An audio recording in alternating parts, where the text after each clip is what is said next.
పేరిట మీ అందరికీ షలోం. ప్రియులారా, వందల సమస్యలు, వేల ఆలోచనలు, కంటి నిండా నిద్రలేని రాత్రులు. మీ జీవితము ఇలాగే ఉందా?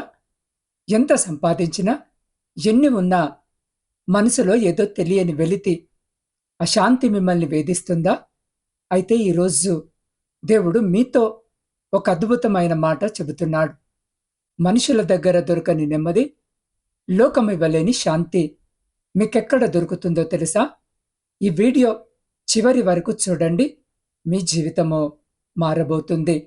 మహా పరిశుద్ధుడవైన మా పరలోకపు తండ్రి, ఈ సమయమును బట్టి నీకు స్తోత్రాలు అయ్యా. ఈ మాటలు వింటున్న ప్రతి బిడ్డ హృదయాన్ని మీరు తాకండి అయ్యా. వారి జీవితాల్లో ఉన్న తుఫానులను ఆపి నీ ఆశ్చర్యకరమైన నెమ్మదిని ప్రసాదించండి.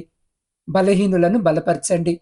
కృంగిన వారిని లేవనెత్తమని యేసు పరిశుద్ధ నామమున అడిగి పొందుకొని ఉన్నాము తండ్రి, ఆమెన్. ప్రియ సహోదరి సహోదరులారా, ఈరోజు జీవాక్యము వినుచున్న మీ అందరికీ మన ప్రభువును ప్రేరక్షకుడైన యేసు క్రీస్తు జీవము కలిగిన నామమున ఈ నూతన దినపు శుభములను వందనములను తెలియజేయుచున్నాను. ప్రియులారా, ఈ దినము పరిశుద్ధ లేఖన భాగమును మనము చదివినట్లయితే, మన దేవుడైన యెహోవాను మనం ఆశ్రయించితిమి. ఆశ్రయించినందున ఆయన మన చుట్టూను నెమ్మది కలుగజేసి ఉన్నాడు. దినవృత్తాంతముల 2వ గ్రంథము 14వ అధ్యాయము 7వ వచనం. ప్రియులారా, మనము జీవిస్తున్న ఈ ఆధునిక ప్రపంచములో అందరూ దేనికోసము పరిగెత్తుతున్నారు? సుఖము కోసము, సంతోషము కోసము, అన్నిటికంటే ముఖ్యముగా మనశ్శాంతి కోసము.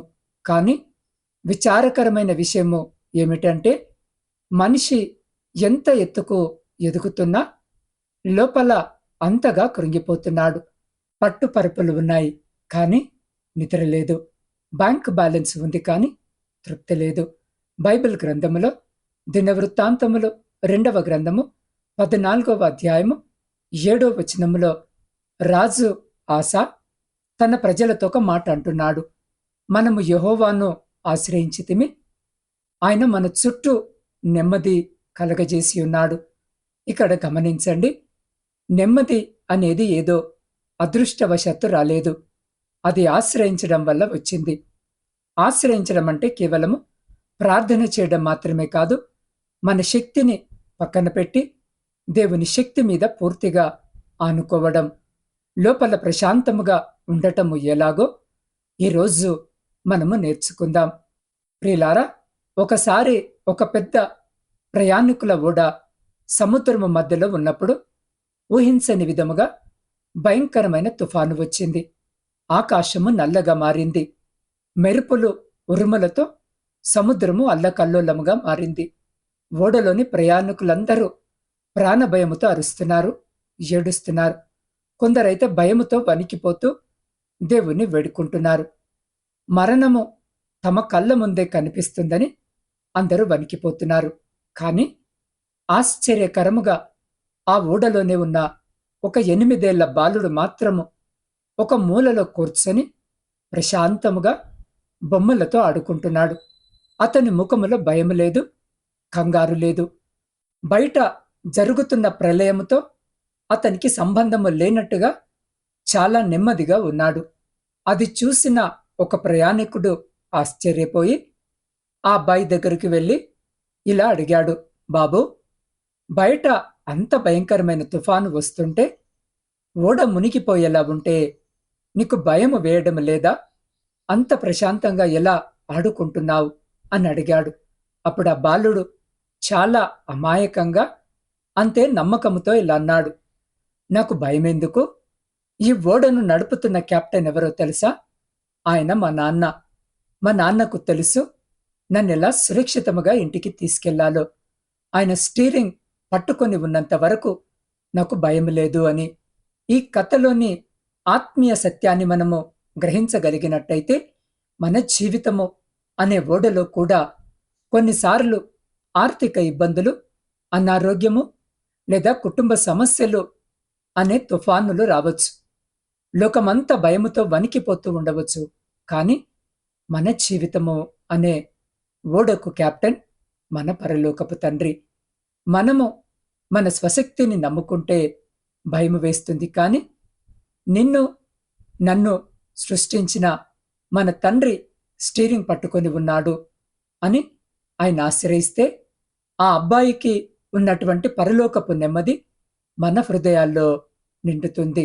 అవును ప్రియులారా, పరిస్థితులు మారకముందే మన మనసులో శాంతి కలగడమే దేవుని బిడ్డలకు ఉండే గొప్ప ధైర్యము.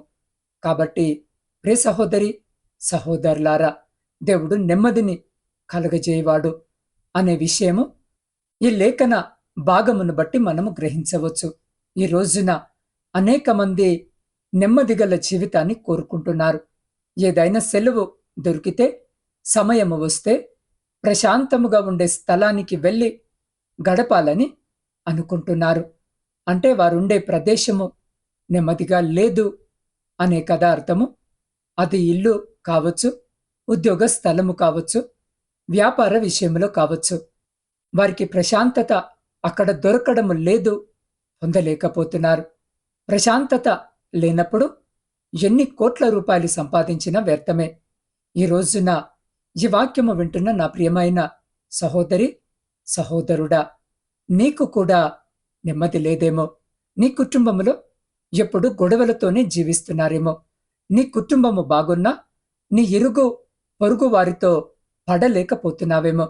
నీ ఉద్యోగములో మంచి జీతము నువ్వు పొందుకుంటున్నా నీతో పనిచేసే వారి వలన నీకు సమస్యలు వస్తున్నాయేమో. నువ్వు కష్టపడి మంచి వ్యాపారము చేస్తున్నా నీ శత్రువులు దానిలో నీకు నష్టాన్ని కలుగజేయాలని, వ్యాపారాన్ని పాడు చేయాలని ఆలోచిస్తున్నారేమో. దేవుడు ఈరోజు సెలవిస్తున్నాడు, నీకు నెమ్మదిని ఇస్తాను అని, నీ చుట్టూ నెమ్మదిని కలుగజేస్తానని. ఈ మధ్య ఒక వార్తలో నేను విన్నాను, ఒక 33 సంవత్సరాల వ్యక్తి ఆ వయసులోనే ఎంతో సంపాదించాడు అని. అతను ఒక చిన్న పల్లెటూరు నుండి కష్టపడి ఎదిగి అమెరికా దేశానికి వెళ్ళి అక్కడ మంచి ఉద్యోగము పొందుకున్నాడు. అయితే ఒక రోజున అనుకోకుండా అతను అనారోగ్యముతో చనిపోయాడు. ఒత్తిడి వలన దానిని తట్టుకోలేక అనారోగ్యము కలిగి చనిపోయాడంట. ఈ లోకములో డబ్బు కన్నా, పేరు కన్నా, అధికారము కన్నా మనకు ముఖ్యమైనది ఏంటి అంటే నెమ్మది, ప్రశాంతమైనటువంటి జీవితము. అయితే ఆ ప్రశాంతమైనటువంటి జీవితము ఎక్కడ పొందాలి, ఎక్కడ దొరుకుతుంది, ఎవరు దాన్ని నమ్ముతారు అని లోకస్తులు ఎన్నో ప్రయత్నాలు చేస్తూ ఉన్నారు. ఏవో మద్యాలు సేవిస్తున్నారు, వ్యసనాల బారిన పడుతున్నారు. ఈ లోకములో ప్రశాంతత కావాలి అంటే కేవలము యేసయ్య మాత్రమే దాన్నివ్వగలడు. ఆయన నీ చుట్టూ ఉన్న పరిస్థితులను నీకు అనుకూలముగా మార్చగలడు. ఆయన తప్ప మరెవరు నీకు ఆ నెమ్మదిని కలిగిన జీవితాన్ని ఇవ్వలేరు. అందుకే ఈరోజు రాజైన ఆస అంటున్నాడు, నా పరిపాలనలో నెమ్మది ఉంది. అంటే ఏ యుద్ధాలు లేకుండా మనము సంతోషముగా జీవించగలుగుతున్నాము అంటే అందుకు కారణము నేను కాదు, నా జ్ఞానము కాదు, లేదా మన సైనికులు కాదు. అంతటికి కారణము సర్వాన్ని సృజించినటువంటి దేవుడే అని యూదా ప్రజలందరికీ చెబుతున్నాడు. మన దేవుడైన యెహోవాను మనము ఆశ్రయించితిమి, ఆశ్రయించినందున మన చుట్టూ ఆయన నెమ్మదిని కలుగజేసి ఉన్నాడు అని. దేవుని ఆశ్రయించడం వలనే నెమ్మది వచ్చింది. అదే దేవుని వారు ఆశ్రయింపకపోయి ఉంటే, దేవుని తృణీకరించి వేరే దేశాలతో సంధి చేసుకుని గొడవలు వద్దు అని మాట్లాడితే, సైన్యాన్ని ప్రేమించకుంటే నెమ్మది ఉండకపోయేది. ఎందుకంటే మనుషుల మాట స్థిరమైనది కాదు. వారు మారుతారు. వారు కావాలనే గొడవ కూడా పెట్టుకుంటారు. నీ కుటుంబంలోనే నువ్వు ఆనందంగా ఉంటే చూడలేని వారు ఉంటారు. నువ్వు ఏ బాధ లేకుండా ఉంటే తట్టుకోలేని వారు ఉంటారు. వారేదో ఒక విధముగా నీలో అశాంతిని కలుగజేయాలి, సమస్యను సృష్టించాలి అని ఆశపడతారు. ఈ లోకము ఇప్పుడు ఇలాగే ఉంది. నువ్వు ప్రశాంతంగానే ఉన్నా, నువ్వేమీ పట్టించుకోకుండా నీ మానాన నువ్వు జీవిస్తున్నా ప్రక్కవారు మంచిగా ఉండాలి కదా, లేకపోతే అంతే సంగతులు. యెహోవా ఇల్లు కట్టించని ఎడల కట్టువాని ప్రయాసము వ్యర్థమే అని వాక్యము సెలవిస్తుంది. అనగా మనమెన్ని ప్రయత్నాలు చేసినా దేవుని సహాయము లేకుండా ముందుకు అడుగు కూడా వేయలేము. అంతా బాగుందే అనుకుంటే అనారోగ్యమే రావచ్చు, అనుకోకుండా ఉద్యోగమే పోవచ్చు, వ్యాపారంలో నష్టమే రావచ్చు, కుటుంబంలో మనస్పర్ధలు కలగవచ్చు. మన చేతుల్లో ఏమీ లేదు. మనము చేసేంత వరకు చేయగలము, కానీ ఏదైనా చేయగల దేవుడు ఉన్నాడు అని గ్రహించి ఆయన్ని ఆశ్రయిస్తే సమాధానం ఉంటుంది, నెమ్మది ఉంటుంది. ప్రశాంతముగా ఈరోజు ఈ వాక్యము వినుచున్న నీవు జీవించగలవు. కాబట్టి ప్రియ సహోదరి సహోదరుడా, నీ జీవితంలో వస్తున్న ప్రతికూలతలను చూసి భయపడకుండా యేసయ్యను ఆశ్రయించి ధైర్యముతో నెమ్మది కలిగి జీవించు. లోకమిచ్చే నెమ్మది పరిస్థితుల మీద ఆధారపడి ఉంటుంది. అంటే అంతా బాగున్నప్పుడే మనకు ప్రశాంతత ఉంటుంది. కానీ దేవుడిచ్చే నెమ్మది పరిస్థితులకు అతీతమైనది. అది తుఫాను మధ్యలో కూడా మిమ్మల్ని నిలబెడుతుంది. ఆసారాజు దేవుని ఆశ్రయించాడు. కాబట్టే శత్రువుల సంఖ్యను చూసి అతను భయపడలేదు. ఈరోజు మీ ఆర్థిక ఇబ్బందులు, మీ అనారోగ్యము, మీ కుటుంబ సమస్యలు మిమ్మల్ని చుట్టుముట్టి ఉండి ఉండవచ్చు. మీరు మనుషుల సహాయము కోసము ఎదురు చూసి అలసిపోయి కూడా ఉండొచ్చు. కానీ ఒక్క విషయము గుర్తుంచుకోండి, ఎక్కడైతే మీ ప్రయత్నం ఆగిపోతుందో అక్కడ దేవుని కార్యము మొదలవుతుంది. మీరు ఆయనను ఆశ్రయిస్తే మీ చుట్టూ ఆయన ఒక అదృశ్యమైన నెమ్మది కంచెను వేస్తాడు. ఆ కంచెను దాటి ఏ దుష్ట శక్తి మిమ్మల్ని తాకలేదు. కాబట్టి ఈరోజు ఈ వాక్యము వింటున్న వారిలో నా జీవితంలో ఇక నెమ్మది లేదు, నా బ్రతుకు ఇంతే అని నిరాశలో ఉన్నారా? మనుషులు మిమ్మల్ని చిన్న చూపు చూస్తున్నారా? ఒంటరితనముతో కుమిలిపోతున్నారా? యేసు ప్రభు ఈరోజు మిమ్మల్ని పిలుస్తున్నారు. ప్రయాసపడి భారము మోసికొనుచున్న సమస్త జనులారా, నా యుద్ధకు రండి, నేను మీకు విశ్రాంతి కలగజేతున్నాని. ఆయన మిమ్మల్ని విమర్శించడానికి రాలేదు, మిమ్మల్ని ఆదరించడానికి వచ్చాడు. ఈ వాక్యము వినుచున్న మీరు ఇప్పుడే మీ కళ్ళను మూసుకోండి. మీ భారాన్ని, మీ కన్నీళ్లను, మీ చింతలను ఆయన పాదాల చింత పెట్టండి. ప్రభువా, నా స్వశక్తితో ఏమీ చేయలేకపోతున్నాను, నన్ను నీవు ఆశ్రయించుకో అని అడగండి. ఆయన హృదయ తలుపులు తడుతున్నారు. మీరు సిద్ధముగా ఉన్నారా? అయితే ఈ సమయంలో ఈ వాక్యము వింటున్న మీరున్న స్థితిలోనే వీలైతే మోకరించి లేదా నిలబడి ఉండి మీ రెండు చేతులు ఆకాశము వైపుకెత్తి నాతో పాటు ప్రార్థనలో ఏకీభవించండి. పరిశుద్ధుడా, పరలోకమందున్న మా ప్రియ పరలోకపు పరమ తండ్రి, మీ సర్వశక్తివంతమైన నామమును బట్టి స్తుతులు, స్తోత్రాలు, వందనములను చెల్లించుకొనిచున్నాం. దేవా, ఈ దినము ఈ వాక్యము వింటున్న ప్రతి బిడ్డను మీ హస్తాలకు అప్పగిస్తున్నాను. అయ్యా, నాడు ఆసారాజు నిన్ను ఆశ్రయించినప్పుడు ఏ నెమ్మదైతే ఆ దేశానికి అనుగ్రహించావో అదే నెమ్మదిని ఇప్పుడు నీ బిడ్డల హృదయాల్లో, వారి గృహాల్లో కుమ్మరించమని వేడుకుంటున్నాం. అయ్యా, వీరి చుట్టూ ఉన్న గందరగోళము తొలగిపోవునుగాక. అప్పుల బాధల నుండి, అనారోగ్య భయాల నుండి, అపవాది తంత్రాల నుండి వీరికి విడుదల కలుగునుగాక.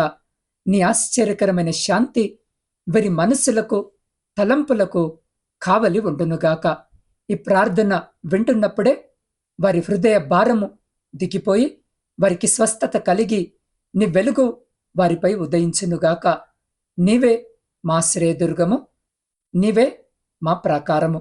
దేవా, ఈ దినము జన్మదిన, వివాహ వార్షికోత్సవాలు జరిగించుకుంటున్న ప్రతి బిడ్డను మీ నూతన దయాకిరీటం చేత మీరు ఆశీర్వదించమని వేడుకుంటున్నాం. ఇతరత్ర సంతోషకరమైన కార్యాలు జరిగించుకుంటున్న బిడ్డలకు కూడా సంతోషకరమైన కుటుంబ జీవితము దయచేయమని వేడుకుంటున్నాం. దేవా, కుటుంబ పోషణకై కుటుంబాలను వదిలి పరాయి దేశములో కష్టపడి పని చేసుకుంటున్న ప్రతి బిడ్డ రెక్కల కష్టారితమును రెండంతలుగా ఆశీర్వదించండి. అనేక మంది బిడ్డలు ఆ చోట స్వేచ్ఛగా పని చేసుకుంటకు వారికి కావలసిన అకామాలు లేక ఇబ్బంది పడుతూ కన్నీటితో వేదనతో మీ వైపు చూస్తూ ఉండగా బిడ్డలను జ్ఞాపకము చేసుకోండి. వారికి కావలసిన అకామాలను అనుగ్రహించండి.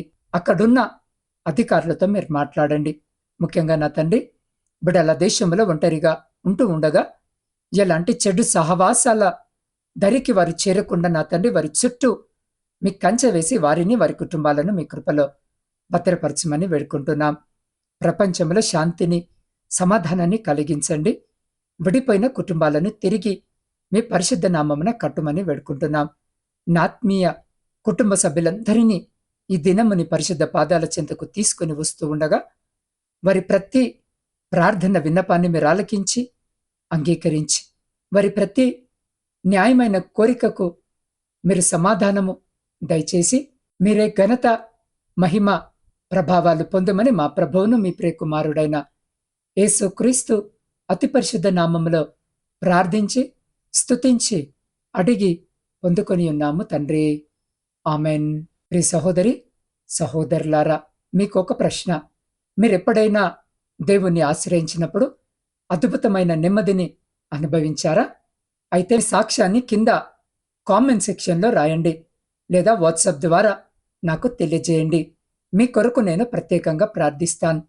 ఈ సందేశము మరొకరికి ధైర్యాన్ని ఇస్తుందని మీరు భావిస్తే వెంటనే షేర్ చేయండి. ఇలాంటి మరిన్ని ఆత్మీయ సందేశాల కోసము నా ఛానల్ని సబ్స్క్రైబ్ చేసుకోండి. దేవుడు మిమ్మల్ని దీవించునుగాక.